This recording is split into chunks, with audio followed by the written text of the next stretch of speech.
Hudelson, and I work here at the American Saddlebred Museum, and we're always excited to have new books and histories written about the American Saddlebred. And we're really excited to have Emma here today. She's just written the new book about Skywatch, and I'm just going to turn the time over to her. She's going to do a couple readings and talk about how she researched this great horse and her interest in Skywatch. So Emma, please introduce yourself and tell us about your interest in Skywatch. Wonderful. Amy, thank you so much. So first of all, thank you all for being here. Thank you to the American Saddlebred Museum for organizing this and for being so supportive of this project.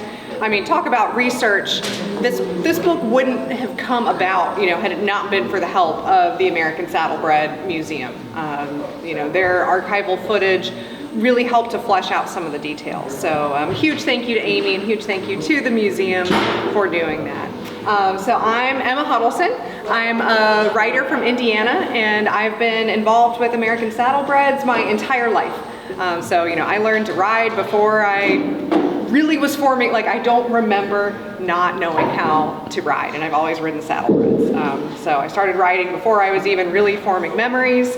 I started writing also apparently before I even started forming memories, because my mom has these old books that I wrote that I would dictate to her that she would write down, and then I would illustrate with horses or cut out horse pictures and put them in there. So I've been writing horse books apparently my entire life. My first official one did not come out until just a month ago. So this book is available for purchase here at the American Saddlebred Museum. I'll be here to sign it for you and inscribe it for you as well if you're interested.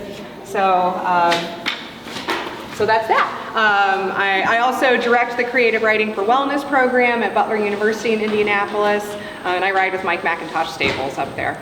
So that's a little bit about me. So my plan for today was to just talk briefly about the book and how it came together. And I thought I'd do a little reading for you all so I could give you all a taste of what's in the book. And then I wanted to just talk again very briefly about the future of the American Saddlebred, which is something that those of us in the industry were obsessed with talking about that. So everyone has their own opinion, so you'll get to hear mine today and figure out what you think of it. So just a little bit about how the book came together. I started working on a project that I didn't yet know was a book project in 2018. I was researching and writing about American saddlebreds, and I just knew that I wanted to write a book about saddlebreds, and I was including some of my own memories of riding and showing. I was looking at a lot of the history, but I couldn't quite. The book just couldn't quite take shape. So I actually took a trip down here to the museum and just came as I didn't come and say I'm doing research. I just came as a patron. I was like, I just need to go there and observe, look around, see what I can see. And then at that time, this was before this beautiful renovation, which is just gorgeous, by the way. They showed a looping video that included the Imperator Skywatch duels. And I sat down and I watched that, and I went, this is what I've been missing. This is what my book needs to take shape. It's Skywatch. Skywatch is the key. So here, I'm gonna just go ahead and date myself.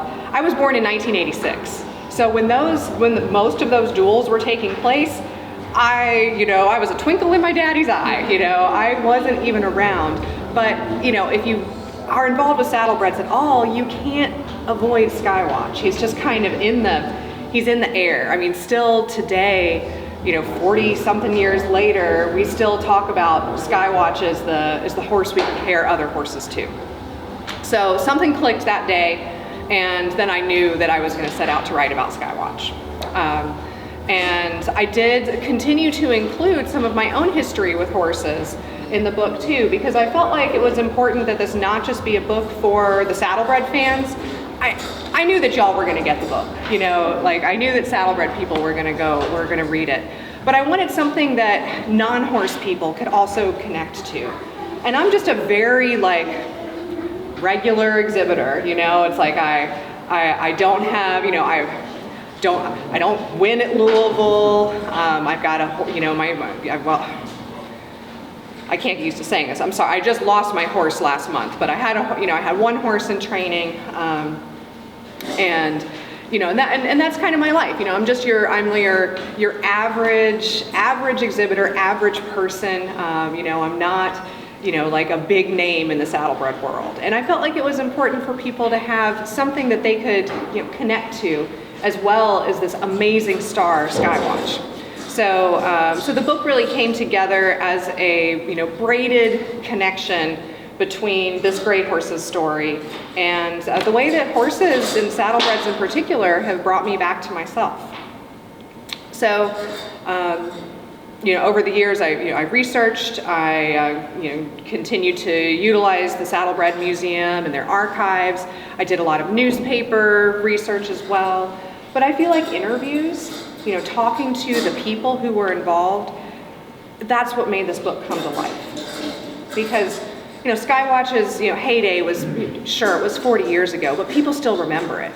People are still alive, you know, to remember it and talk about it. And so I needed to make sure that I got people's actual voices. And Mitch Clark especially was so generous with his time with me. He spent so many hours, you know, and I didn't have a dime to give him for his time, but he still sat down with me for as long as I needed every single time I asked him to, which is just amazing. And same with anyone that I talked to about Skywatch. You know, they would just sit down and start talking, and I would just hit record on my little recorder and take it in.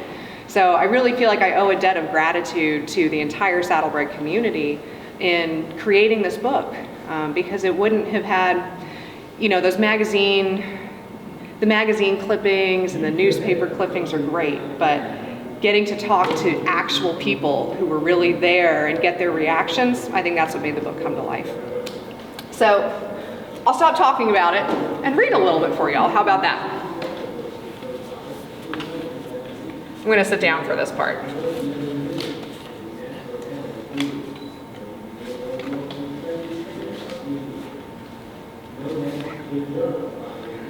So far, Mitch and Skywatch were undefeated together. The summer stretched out before them, blue-skied and sticky over the bluegrass, week after week of twice-a-day training relieved only by horse shows and their various ovals. Burlington's Almost Circle, Shelbyville with its wooden tunnel of a chute, Mercer County with its perfectly banked turns, newly built after a fire in 1981. Fire is every horseman's nightmare. Losing that ring to it would have been tragic, so horsemen and horsewomen from Kentucky and beyond celebrated the rebuild. Skywatch wouldn't go to any of these smaller shows. Instead, Mitch hauled others from his string to the county fair circuit and took victory passes with them. He needed to save Skywatch's spark. Lexington first, then Louisville. One morning, right before Junior League, where Don Harris hoped to overtake Skywatch on the Red Mile, Skywatch's caretaker Emiliano found the stud standing on 3 legs. His right hind barely held weight, only the toe touching the ground. Something was very, very wrong. When Mitch let him out of the stall, he could barely walk. Mitch had already turned in his entries for Lexington. He'd listed Skywatch's name under the stallion stake. While no one saw the injury happen, Mitch was convinced that the horse had gotten down in his stall and hurt himself getting back up. Even in a 12x12 box intended to protect them, horses can do a lot of damage. At Shelby County in 2020, I saw it in person. Before setting out for Mitch's stalls to ask him about Skywatch, I stopped by Mike's. That's my trainer, Mike McIntosh. My horse isn't Kentucky caliber, not even for the county fairs, so she wasn't there, but my trainer's stalls still served as my home base, their tan curtains my banner. There, I belonged, a privilege bought with each month's training bill. No sculpted head appeared above the first door on the left, so I peeked in. The horse was stretched out on the ground, his sides heaving. Uh-oh. Julie, one of Mike's assistant trainers, walked in. Thank goodness. Julie, I said, something's not right. Julie, tortoise calm, stepped over and looked in. Yep, excuse me. She opened the stall door. As soon as she did, the gelding's eyes wheeled and his legs paddled, 3 of them. One was caught in his tail set. The horse was trapped. Sweat darkened his coat. He'd panicked himself into a trance, but Julie's entry had broken through it. Because they're prey animals, horses carry an innate need to run from danger. With his equipment hemming him in, this poor guy couldn't run. Some horses will let the panic take over and break their own bodies to get free. Others find solace in stillness, seeming to know that a human will be there to help, and if they just stay still, they'll be okay. This one oscillated between the two. Horses are large enough animals that in the confines of a stall, they can lie down next to a wall and end up stuck, unable to heave their feet underneath them enough to stand up. In the horse world, that's known as getting cast in the stall. It's a dangerous situation for both horse and human. The horse needs help, but getting too close to thrashing legs could be deadly. I had no business, as an amateur, trying to save a downed horse, which is why I had called for Julie, who decided to escalate the issue. The gelding needed to be freed from his tail set first. With any luck, he'd rise on his own after that. But how to maneuver close enough to the horse without taking a hoof to the temple? Moving slowly and deliberately, Julie propped a fan in the stall door. The horse stilled. The least she could do was make him comfortable while we waited. Minutes later, Mike pulled his white truck in, up in front of the stalls, and jumped out. Best practice probably would have been to leave the scene and let the professionals handle things, but my curiosity got the better of me. From the aisle, I watched Mike slip into the stall, keeping his body close to the wall to stay away from those hooves which had started thrashing. The horse, miraculously, stilled again. He didn't move, as if he knew finally that the help he needed had arrived. Mike crouched and pulled a knife from his pocket, murmuring all the while. Then he knelt down, within striking range if the horse had felt like it, and with one quick motion, cut the tail set strap and jumped back. The big gelding groaned and rolled to his chest. I let out a breath. He'd made it. Horse on his side is in strife. Even when sleeping, horses only stay in that position for a few minutes at a time. But horse on his chest, that horse is probably going to be just fine. In seconds, he slung his back legs under him and rose to his feet, cocking his left hind foot. He was hurt, but not gravely. Julie clipped a lead rope to his halter and walked him off. To a horse, forward movement, even at a limp, is soothing. What's most miraculous about the whole scene at Shelbyville was how calm the horse became when Mike entered. With me, and even with Julie, whose knowledge and experience dwarfs mine, his panic had only increased. With Mike, the horse calmed. No teeth were gnashed, no ears were pinned. Matching the right personality to the right horse is half the battle. When a trainer meshes well with a horse, we say he or she's got the key to the animal. Mitch had the key to Skywatch. Injured, Skywatch wouldn't perform at Lexington in 1982, which disappointed Don Harris. He'd hoped for a confrontation between Skywatch and Imperator, but when Mitch's trailer pulled into the Red Mile, his star horse wasn't on it. Naturally, the papers got curious. Mitch told the Advocate Messenger he wouldn't be able to ride the stud for 30 days. A horse like Skywatch taking a month off in the heat of show season in the last 6 weeks before Louisville, it's like a quarterback tearing a hamstring during playoffs. The Super Bowl dreams might just have to wait until next year. At Lexington, Imperator continued his winning streak. All 3 judges voted for him in both the gelding stake and the championship, giving the liver chestnut 20 consecutive blue ribbons with unanimous votes.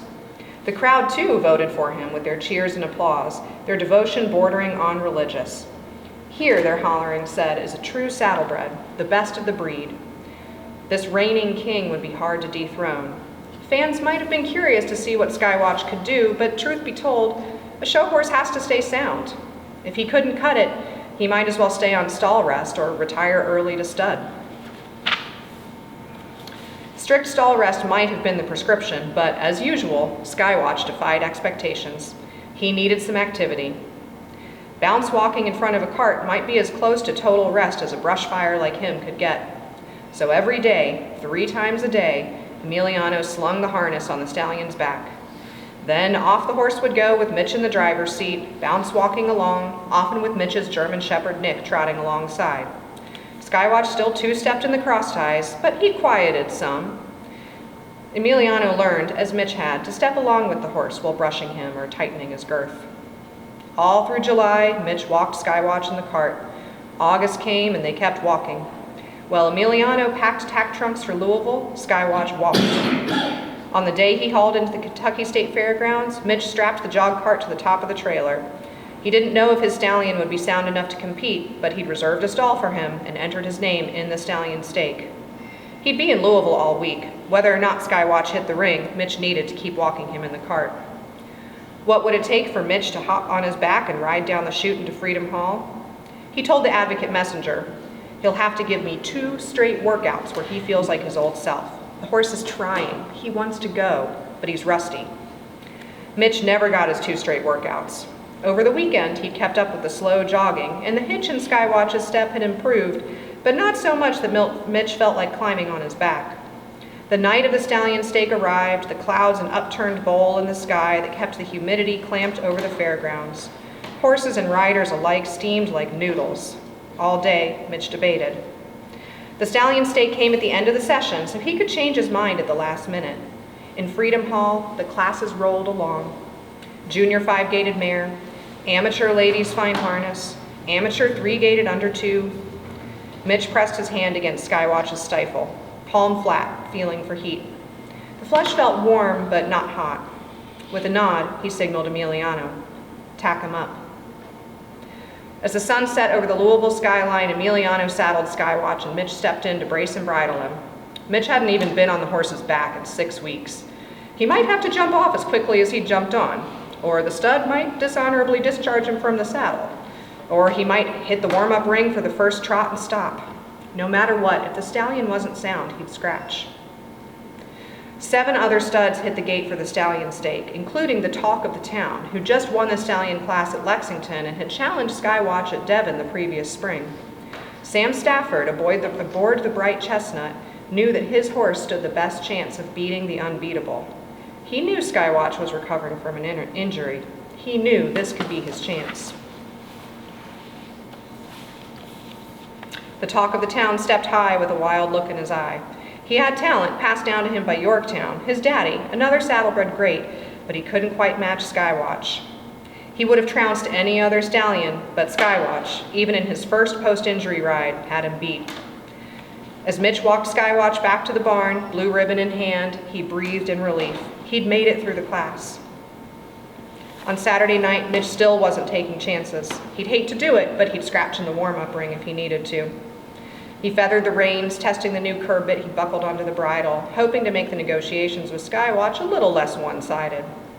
As he warmed the stallion up, weaving around the 7 other horses he hoped to beat, including Imperator, he called to the trainers watching railside.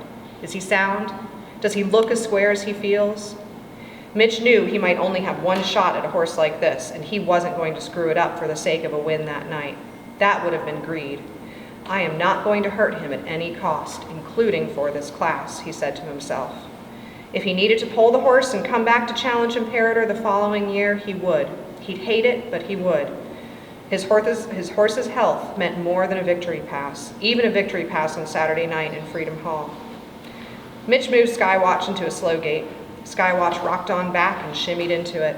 His neck sucked back, just inches from his rider's body. 1, 2, 3, 4. Yes, Mitch trusted the rhythm beneath him. Skywatch could show. By the time the crowd clapped the 5-gaited World's Grand Championship contenders into Freedom Hall, they'd already had quite a night. Twice, they'd seen a father-daughter showdown. Tom and Melinda Moore showed against each other in the 3-gaited Grand Championship and the Fine Harness Grand Championship. In the former, the father triumphed, but in the latter, youth trumped age, and Melinda Moore took Shadow's creation for a victory lap around the ring.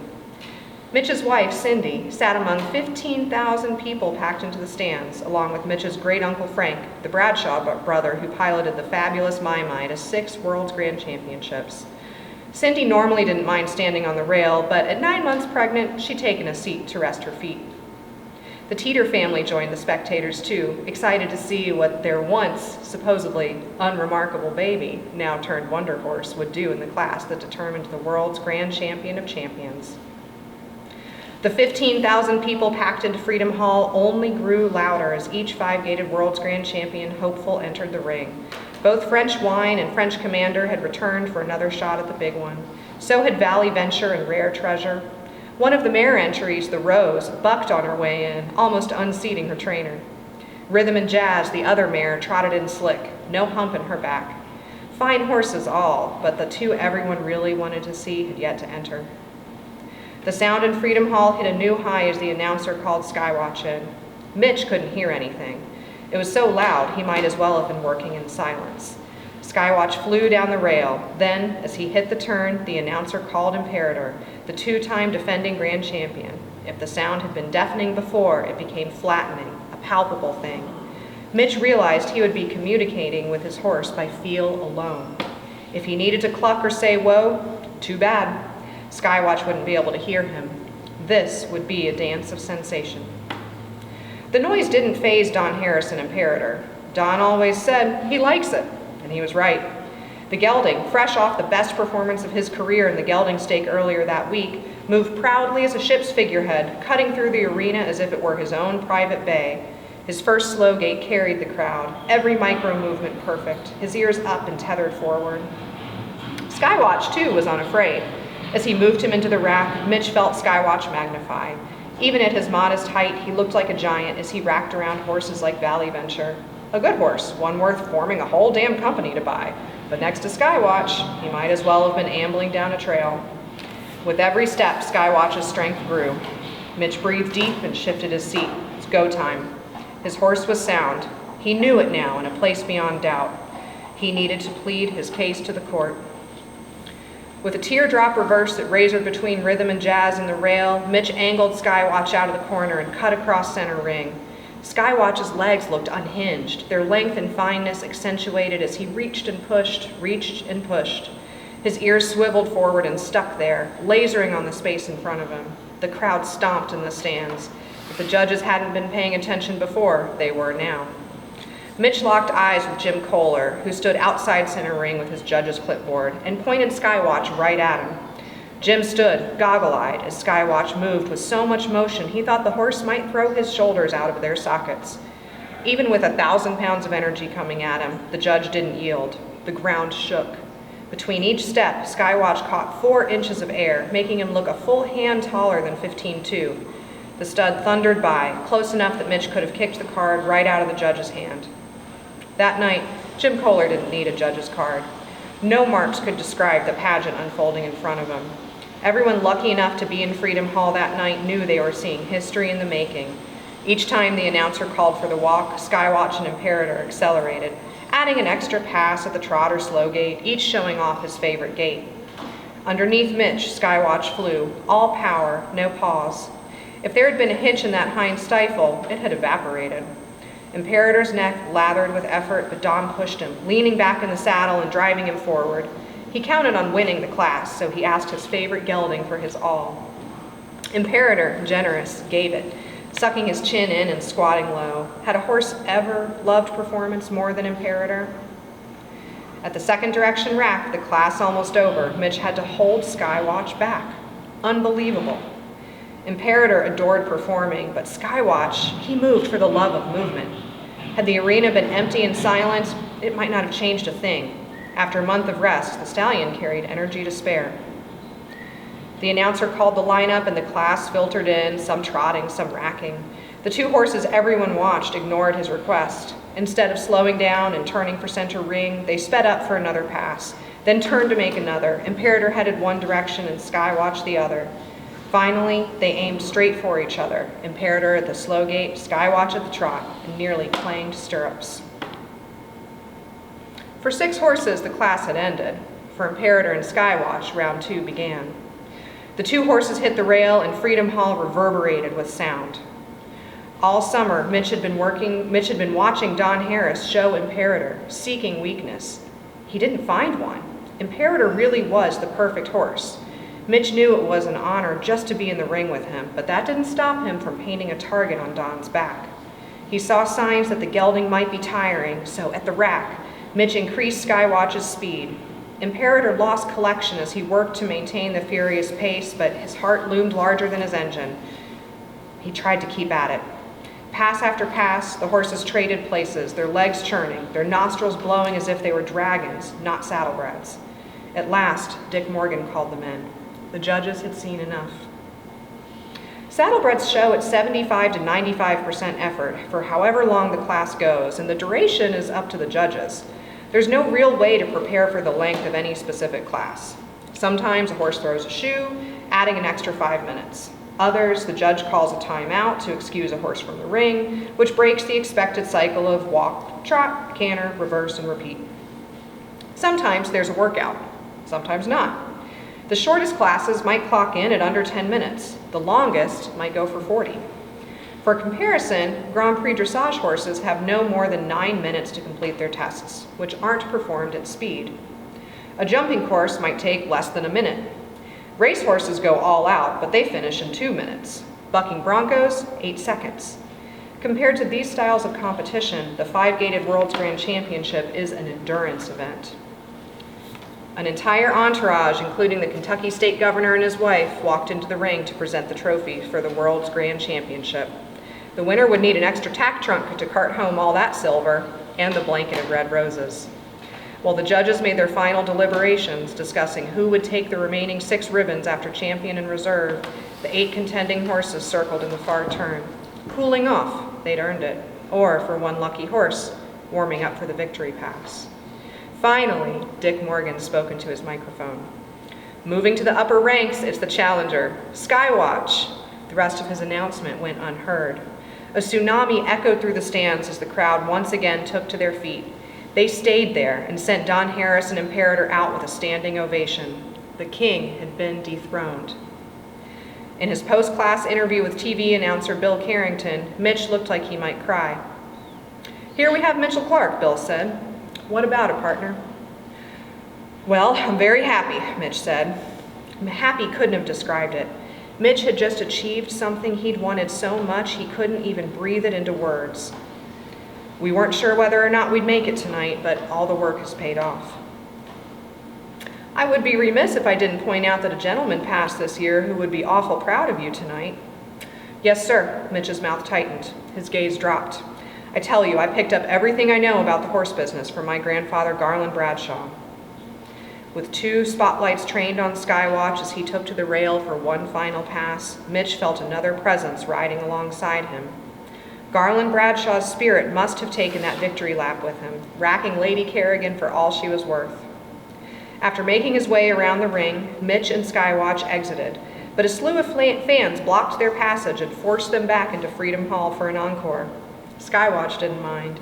He liked the lights, trotting high and then impossibly higher still while the crowd thundered for him. As he made his exit, Mitch removed his hat in a last salute.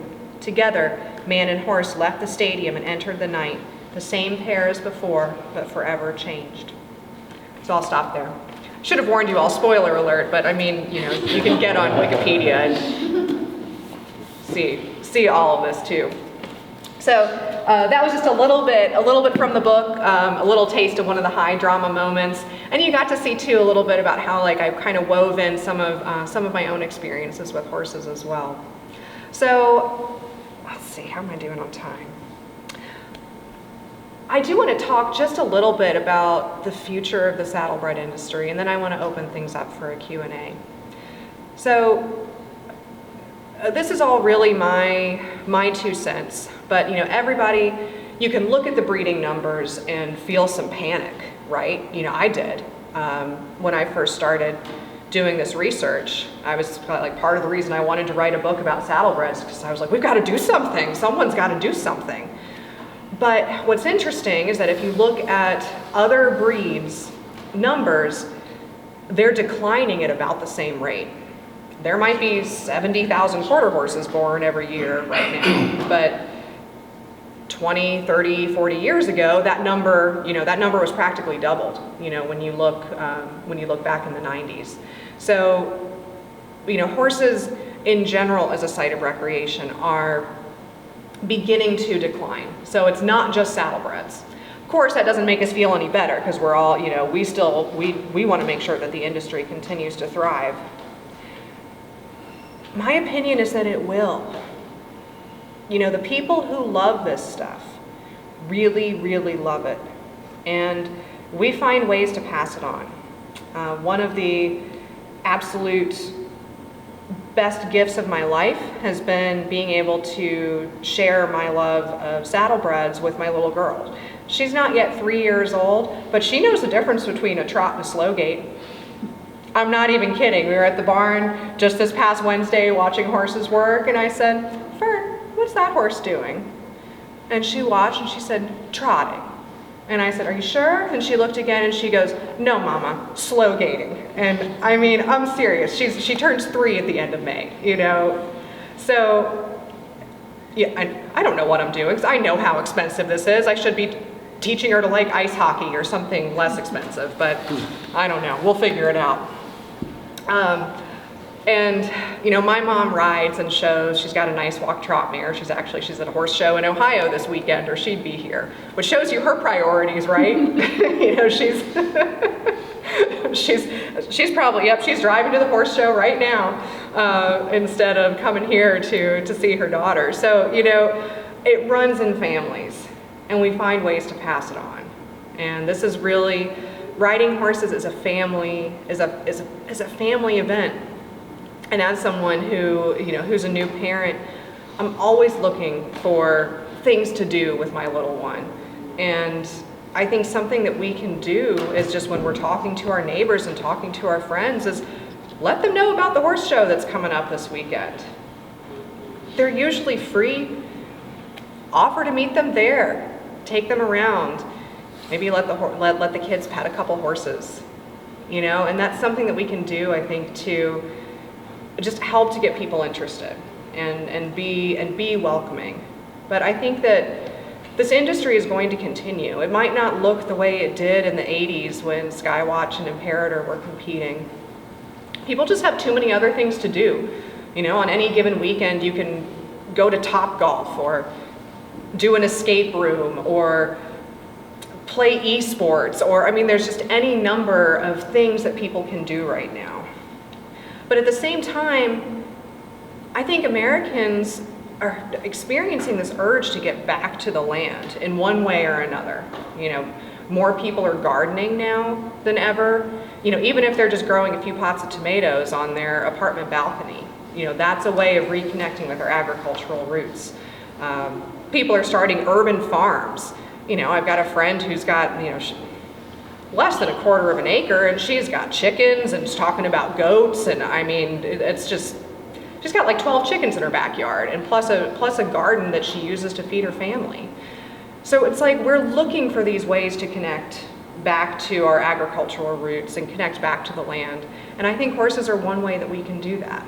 And no horse is more perfect for that than the saddlebred, who can go and be a show horse, but can also be the perfect backyard pasture pet. So I think just the more that we can let people know that, hey, we're here and we're still competing, we're still doing our thing, I think the better it'll be. And the more that we can support smaller grassroots horse shows, I think there are more and more competitors out there who are like me. You know, I showed as a kid, I had a fabulous, just absolutely fabulous walk, trot, and equitation horse when I was a junior exhibitor. You know, back when my parents were paying the bills, I missed those days. And, you know, but I always knew I wanted to come back to it. You know, college and other things, if you read the book, you can find out more, took me away from horses. But I knew that I needed to come back as an adult. And you know, I might not be able to afford that nice walk trot horse that my parents and grandparents could, but I've still found horses that I could show and compete with. And we do just fine, you know? And so supporting these smaller grassroots horse shows where competitors who are like me, who, you know, we might not be the trust fund type, we might be riding in secondhand suits, but we are still having a damn good time. And that's what really matters. You know, that's what this is about, is people getting out there and having fun with their horses. And even if we are just competing for each other, well, you know how saddlebred people get. We're loud enough, we'll make 10 of us sound like a crowd of, you know, 15,000. That's what it's really all about. So thank you all for listening. That's my 2 cents on the future of the saddlebred industry. We're here to stay in one way or another. And I'm happy to answer any questions you all would have. I'm here for that.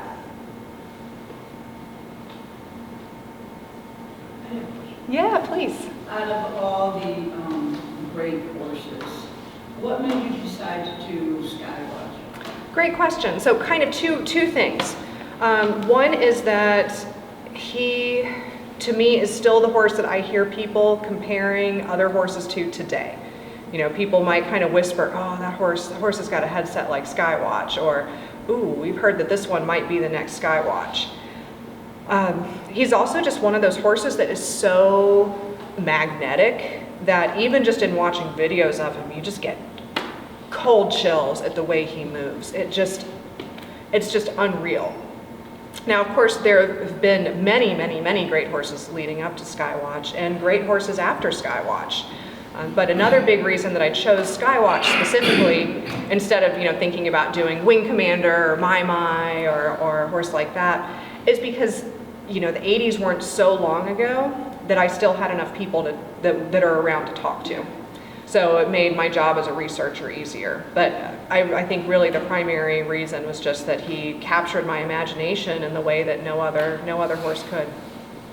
Yeah, great question. Yeah. Did you talk to Don Harris too? I sure did. Yeah, he was wonderful. Yeah, I finally got him his copy of the book in the mail. So, yeah. Are you thinking about a second book? People keep asking me that. I am definitely thinking about it. I'm trying to figure out what direction I want to go or what I want to do, but I think I've got another book in me. I was just thinking maybe like something geared to, like you said, pull people in on it, the junior exhibitor or the, versatility type of saddlebred in general, follow one of the equitation kids or something from beginning to, training, that has moved up or something like that. I mean, I'm just thinking out loud. Oh yeah. No, I think there are so many different venues you can go. No, there's so many stories that deserve to be told. There are so many stories that deserve to be told. Yeah. I mean, my father was a saddlebred trainer. I trained him for a while. My daughter is a trainer, and my granddaughter is too, and I'm sure she's going to ride. They already have a horse picked out for her. I think she's going to be showing world champion Betty Grable in League Line. Oh my gosh. Oh, I love it. Yeah, I think so. Like, they're going to pull her out of the pasture. Oh, I love it. But I mean, it's that family legacy, it's like we pass it along and pass things down. And, once it's in your blood like this, you can't get rid of it. You can. Yeah. How long did it take you to do all of your research? I'm sorry. Oh, yeah, go ahead. What was that? How long did it take you to do all of your research? Oh, that's a good question, because I feel like I worked in a lot of spurts where I would have heads down and do a lot of research and then maybe write a section of the book. So let's see, I started working on this in 2018 and then turned in my final draft just over a year ago. So yeah, about 5 years. Yeah, 5 years of writing and research. Yeah, it's exciting that the book is actually out and in the world now. It's something that I worked on mostly by myself. Of course, no project is ever completed alone because so many people helped out. But there are a lot of hours of just me alone at my desk, and so it's amazing to get to know that it's a real book that people can hold and read. Yeah. So I was gonna say, would you be open to writing fiction about saddlebreds as well? If I wrote fiction, I sure would be, but I'm not ever going to rule it out, but I'm like a nonfiction writer through and through. There's something where I love finding the stories that are out there in the world and bringing them to life. But who knows? I'm still young. That could change. There's so many to choose from. Mm-hmm. Yeah, for sure. I grew up, born in Indianapolis. Oh, wow. And, so when I married into the saddlebred business, I didn't know Fury from Trigger, and but I heard, the state fair always went on in Indianapolis, Mm-hmm. and there's a horse show goes up. I didn't know about that until I married into it. And then suddenly we're back at the Indianapolis for the State Fair horse show. And then I realized, but is the interest in Indiana similar to Kentucky with the county horse shows? Local horse shows? Tell me what I missed. We definitely don't have as much as we used to. So Indiana used to be pretty darn big for saddlebreds. Yeah, I mean, there were shows all over the place, and these little kind of county fair shows where you might haul in and show out of the trailer and haul back home the same night. Area? All around. So I know like Versailles had a horse show. Evansville had shows. I mean, just all around in Indianapolis and kind of in that central area. I think there was one in Lafayette. So there's. Tell me about West. I know there's a horse farm there in Westfield, but whereabouts around Indianapolis? Was Noblesville, Southport, where? Yeah, I mean, I couldn't tell you the exact locations, but I mean, like looking like in the smaller towns that are around Indy, like, you know, maybe Muncie, for example, or you know, Noblesville wasn't really like a town back then, but they were all there. The person you should talk to is Bill Marple, because he knows everybody from Indiana and who were all the main players. Where he live? So he's in Dallas now, but he'll tell you he's a Hoosier through and through. Oh. Yeah, he'll tell you he's a Hoosier through and through, and he's a great person to ask when it comes to Indiana saddlebred history, because he knows all of those people, you know, and it is really amazing that Indiana used to be kind of a hotbed, and it's, I think we had in the heyday, I mean, maybe 25, I want to say 25, 30 saddlebred barns in Indiana, and that number's gone down quite a bit. Well, I could say that for Kentucky, though, too. Yeah, So. yeah. For lots of reasons. Right. Yeah, it's again, I mean, I think just, it's not, it's not just us, it's not just the saddlebred industry. It's, I think all of the equine industries are facing this, and it maybe just feels worse to us because we were a little smaller to begin with. Are they pushing it in Indiana? We are doing the darn best we can. You know, we really are. So our state association is involved with 3 horse shows a year. We do like a spring warm-up horse show in March. We have the Indianapolis Charity Horse Show that's kind of midsummer, and then in early fall we have the All-American Horse Classic, which is kind of what the State Fair Horse Show has turned into. And so we push those really hard. We've also got a new event center that's up near the Michigan border, the Michiana Event Center, that's fairly new in the past. It's Shipshewana. And so there have been some horse shows there of late as well. So we're really pushing it. Yeah, we're really pushing it, and I think the Indiana American Saddlebred Horse Association. I've been on their board. I volunteer with them all the time. They do a great job. You need to further the saddlebred. Mm-hmm. You need to be. That's exactly what you need to be. Yep. Yeah, we all do. We all have to do our part. Absolutely. Any other questions? Oh, yes, please. Did you know Jim Mason? Yes. Oh my. Yeah. What an important person for the breed. And a good person. Just a good human. Yeah, just a good human.